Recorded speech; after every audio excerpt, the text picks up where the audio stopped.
वकील हम लंदन से लाएंगे, पप्पू जी को रिहा कराएंगे, पप्पू जी को रिहा कराएंगे। बहुत हो गया शासन भाषण बंद करो, ये सुशासन सीधे करो, मर्दों वाली बात। हम जाएंगे कोर्ट कचहरी, नहीं चलेगी नीति तेरी राजनीतिक वाली कोई बात, राजनीतिक वाली कोई बात। बहुत हो गया शासन भाषण बंद करो, ये सुशासन सीधे करो, मर्दों वाली बात। हम जाएंगे कोर्ट कचहरी, नहीं चलेगी नीति तेरी राजनीतिक वाली कोई बात। वकील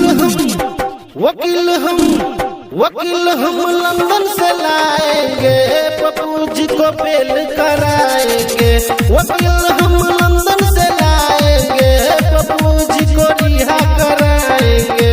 वकील हम लंदन से लाएंगे, पप्पू जी को रिहा कराएंगे, पप्पू जी को रिहा कराएंगे। Recording studio Saharsa.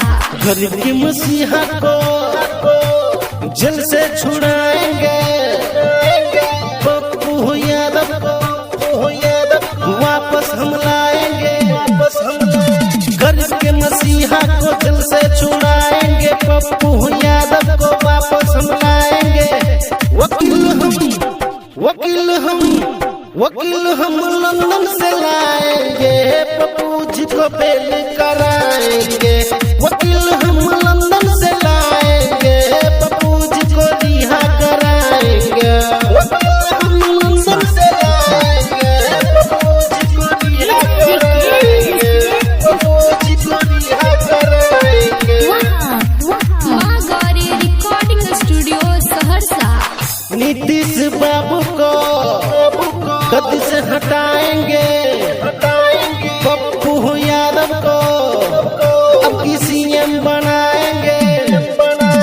नीतीश बाबू को गद्दी से हटाएंगे, पप्पू यादव को सीएम बनाएंगे।